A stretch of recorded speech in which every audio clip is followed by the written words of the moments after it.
Buenas noches. En este momento tendría que estar escribiendo la introducción de mi tesis o armando entrevistas para el diario en el que estoy publicando, pero bueno, no puedo hacer nada de todo eso porque estamos en un nuevo año judío y están circulando, por supuesto, las felicitaciones por todos lados.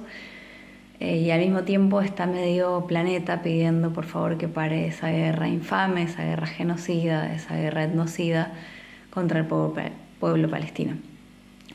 A mí me gustaría contar dos cosas, un par de cosas en todo caso, porque entiendo que lo personal es político y más allá de que Berkovich, a quien admiro profundamente y es un periodista que sigo y que planteó hace unos días atrás que nada es tan personal, digamos, sino que estamos discutiendo cuestiones ideológicas, políticas y aparentemente religiosas en algún punto. Creo que sí, digo, como feminista creo que lo personal es político, entonces sí me gustaría poder repensar algo de mi biografía o de mi autobiografía y plantear un par de cosas en función a ello, ¿no?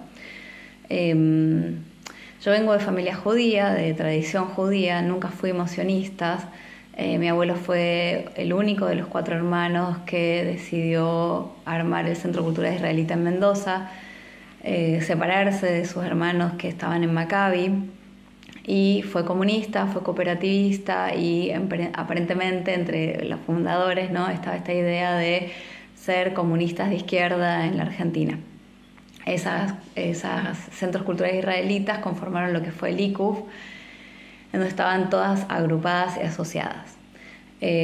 A su vez, en algún punto, nos enseñaron desde los 5 años hasta los 17 años, en el cual fui al Centro Cultural Israelita en Mendoza. Iba al centro cultural, pero iba al Kinder Club, que es a la parte que van las niñas durante toda esa edad, digamos, de primaria, secundaria, formativa, diríamos, ¿no? Y esta idea de educación no formal, en la cual se ven y se hablan distintos temas, donde aprendí sobre derechos humanos, donde aprendí sobre la Segunda Guerra Mundial, donde aprendí sobre lo que era la dictadura, aprendí a hacer radio, aprendí un montón de diferentes ideas y de concepciones y lo que es la solidaridad y el amor en la humanidad, etcétera. Aprendí a recitar poemas, a entender qué era el levantamiento del gueto de Varsovia. Hacíamos actos respecto a, no sé, en homenaje a Ana Frank, etcétera, ¿no? La verdad es que desde los 5 hasta los 17 años estuve ahí, me formé ahí con una tradición en la cual creíamos en ese momento en 2 estados, 2 pueblos, 2 naciones.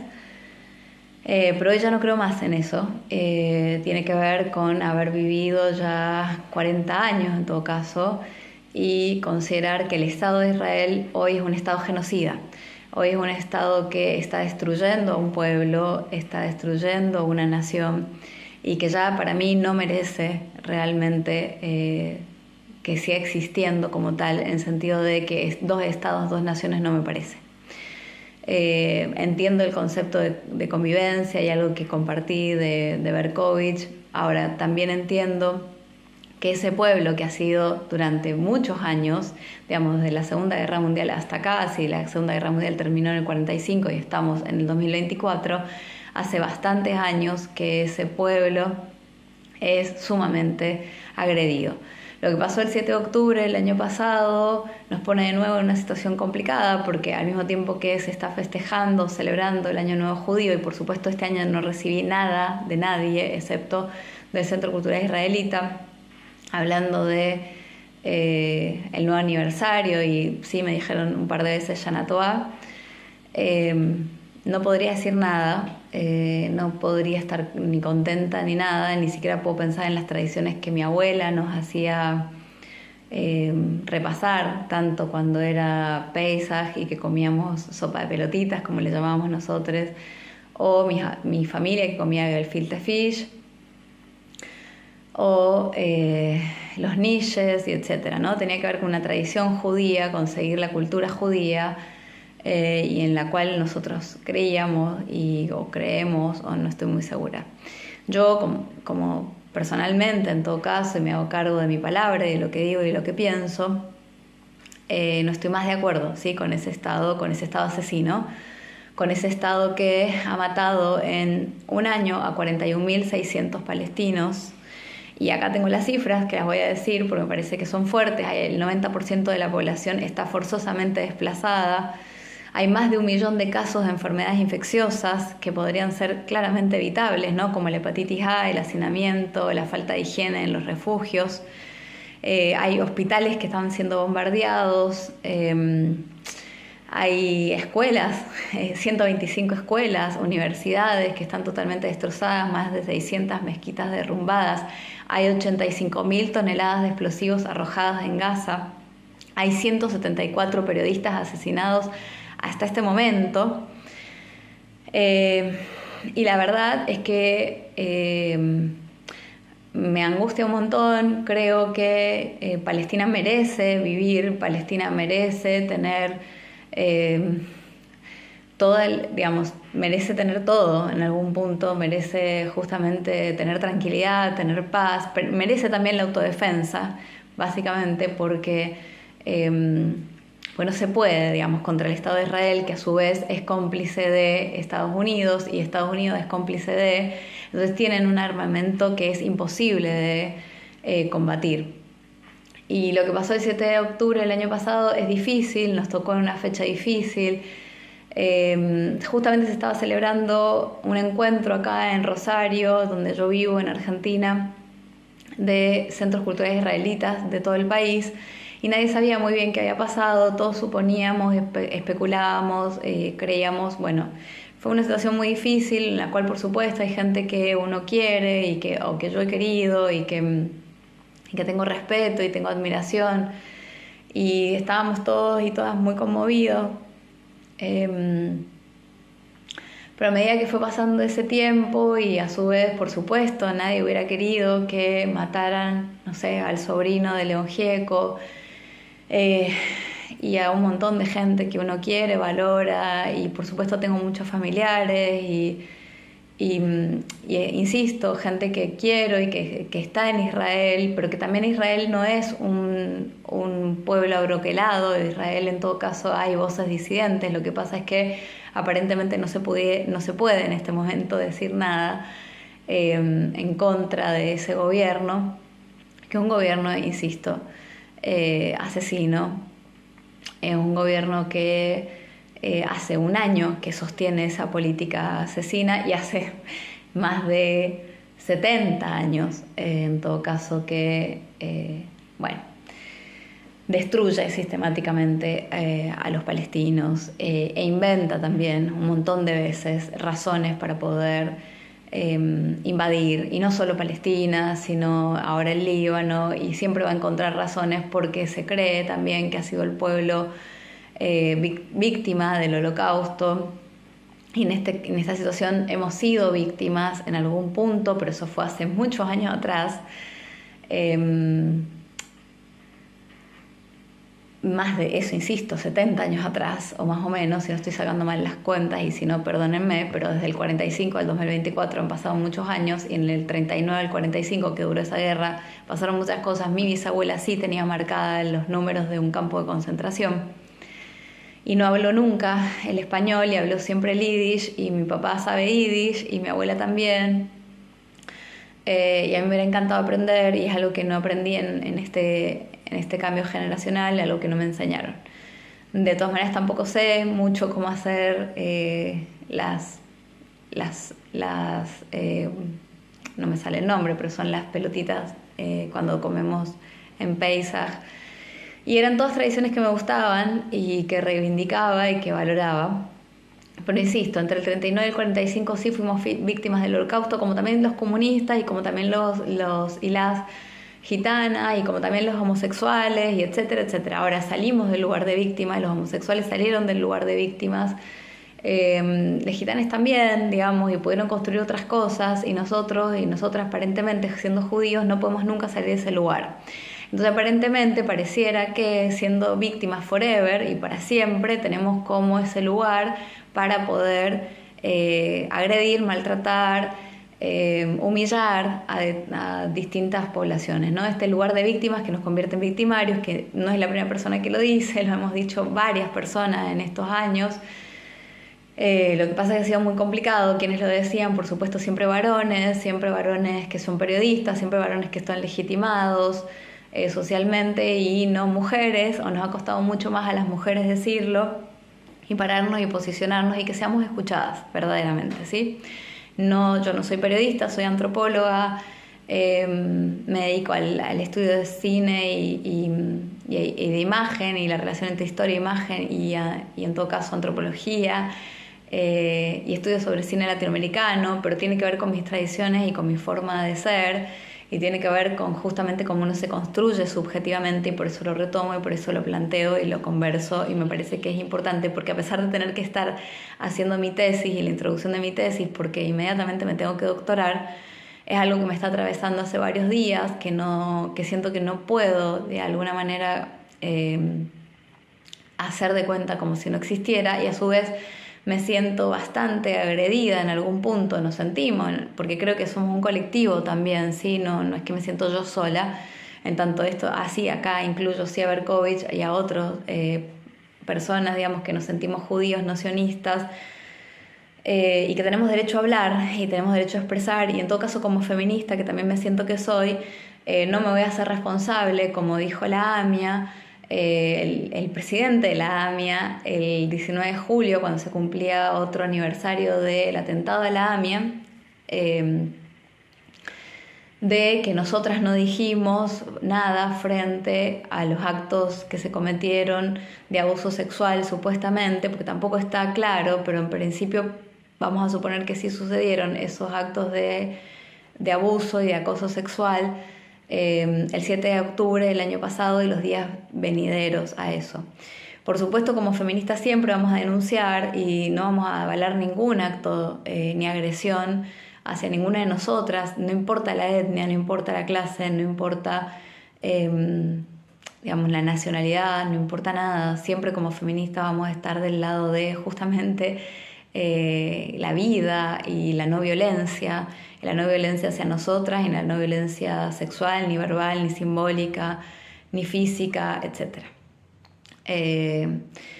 Por lo tanto, no nos vamos a hacer cargo, ni creo que nosotras como feministas, ni nosotros como judíos no sionistas nos tenemos que hacer cargo de todo lo que se está diciendo y de ese discurso que es hegemónico y que se está imponiendo en todos lados. Ahora sí tenemos derecho a hablar y sí tenemos derecho a decir lo que pensamos, como decía Berkovich, porque no hay una sola forma de ser judíos ni ser judías, y tampoco es una competencia por quién es más judío o menos judío, y en todo caso porque yo no practique la religión, ni Berkovich no practica la religión, ni muchos de nosotros que pertenecíamos a ciertas organizaciones no practicamos la religión, no significa que seamos o nos sintamos menos judíos. En tanto soy antropóloga, considero que la identidad es algo fundamental, que nadie puede venir a decirnos qué sentimos ni qué pensamos, ni cómo hay que expresarse, ¿sí? Existimos, nos identificamos con determinadas tradiciones, con determinadas formas de pensamiento, con otras no, y tenemos todo el derecho, y nadie puede venir a decirnos y a cuestionarnos nada frente a la identidad. Voy a terminar porque es un video muy largo, de 13 minutos 40, pero las vidas todas merecen ser vividas, como dice Judith Butler. No hay vidas mejores, no hay vidas peores. Todos y todas y todos merecemos vivir, y merecemos vivir dignamente y no estar acechados todo el tiempo por una posible, digamos, invasión, y vivir todo el tiempo en guerra permanente porque no se sabe cuándo Israel va a atacar, o no se sabe cuándo alguna fracción, digamos, del pueblo palestino, en cuanto también su autodefensa, salga a hacer algún acto, como sucedió en octubre del año pasado, en donde murieron 120 personas y después murieron policías y después un montón de situaciones complicadas, ¿sí? Que igual hasta el día de hoy todos esos rehenes no han sido, digamos, devueltos, deben quedar 30, 40, la verdad es que ya perdí la cuenta, pero no puede ser que frente a eso nosotros no nos demos cuenta que hay 40.000 personas que ha matado el Estado israelí en un año.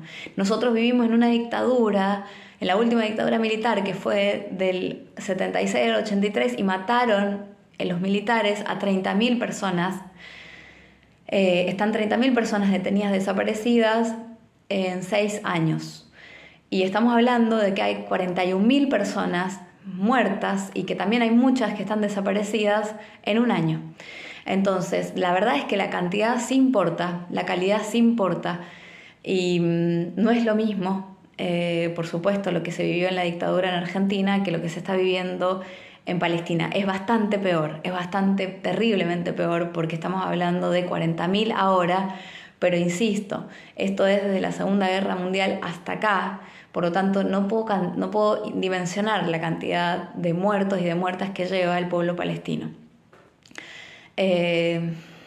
Voy a terminar con 2 cosas, con un discurso que da Pedro Almodóvar cuando recibe el premio a la trayectoria en San Sebastián, y con un poema de una mujer de una mujer palestina que está luchando justamente contra el pueblo israelí o en contra del Estado israelí, porque la verdad es que es muy difícil esta situación, porque parte de su pueblo lo apoya, parte de su pueblo no lo apoya, pero parece que el gobierno de Netanyahu, o como se llame, porque ya a esta altura estoy muy cansada, son las 2 de la mañana en Argentina, ya no sé si lo puedo pronunciar bien, pero insisto, ese presidente que tienen, que es un presidente, insisto, que está alineado al gobierno de los Estados Unidos, no importa el color, no importa si es Biden o si es Trump, porque o si era Barack Obama, o si era Clinton, o si era quien fuera, porque desde el 45 para acá han habido una cantidad de presidentes impresionante. Ahora, esa guerra jamás, nunca ha terminado. Y es una guerra que pareciera que no va a tener fin, o no sabemos cuándo va a tener fin. Ahora, el resto de Latinoamérica está todo el tiempo pidiendo sobre que haya paz, ¿sí? Que haya paz en ese lugar, en Medio Oriente, que haya paz.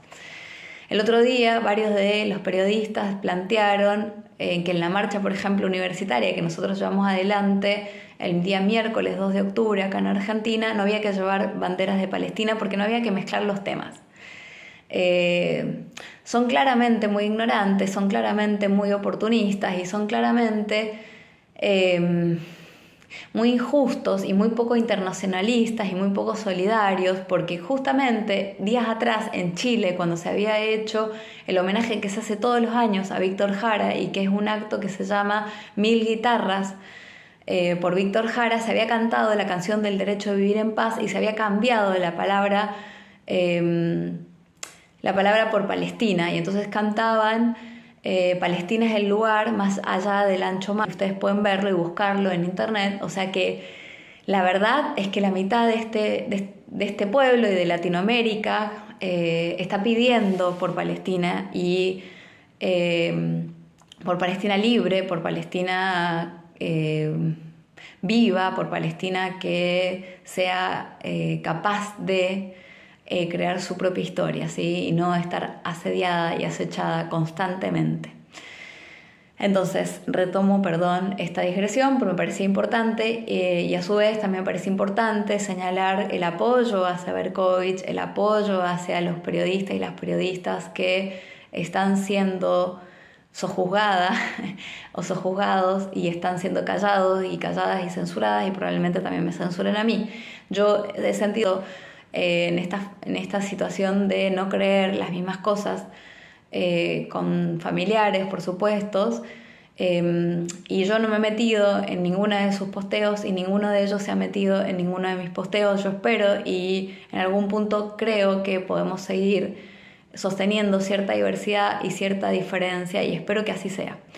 De todas maneras, si esto no sucediera y a partir de ahora, bueno, volviéramos a hacer como un flanco realmente de ataques, lo vamos a sostener y lo vamos a soportar, porque también vale la pena en algún punto siempre, o en algún punto se me ha pegado, decir lo que uno piensa, decir lo que uno siente, expresar, hablar, no quedarse callados, no ser cómplices, y las voces de mujeres son menores a las voces de varones, insisto.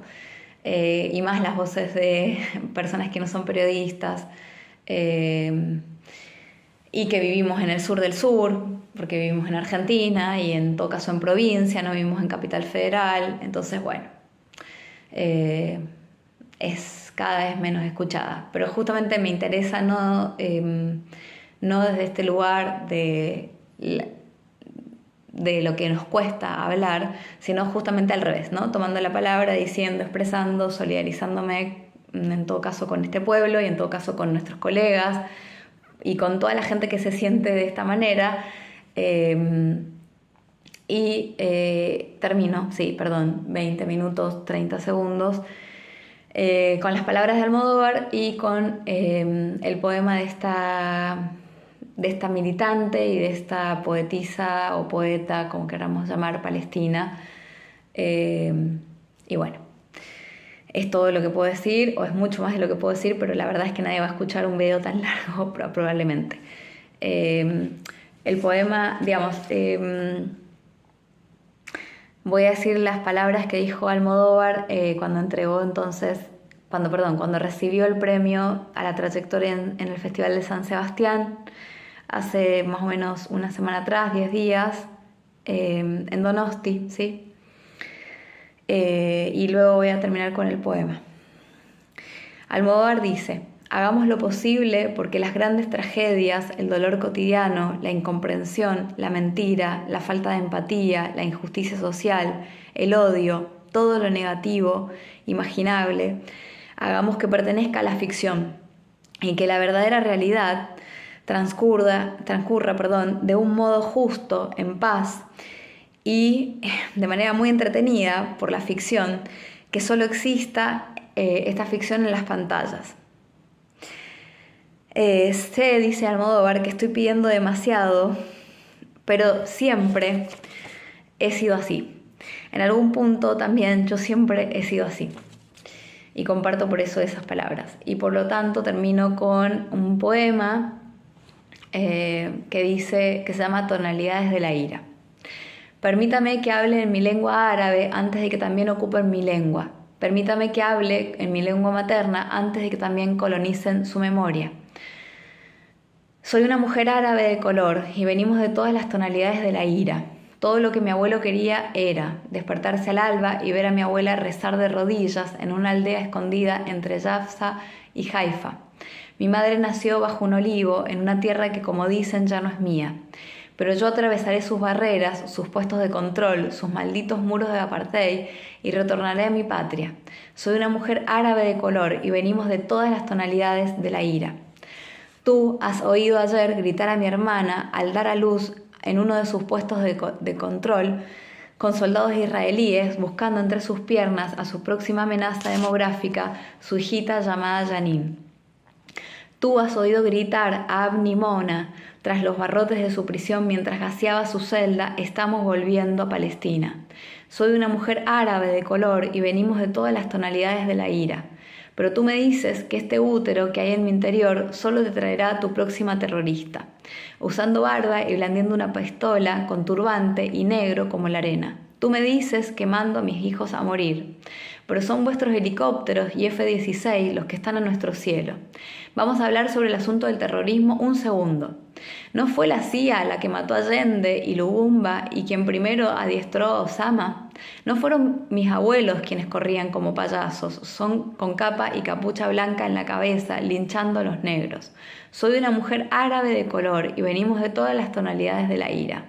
¿Quién es esa mujer morena gritando en la manifestación? Perdón, ¿es que yo no debería gritar?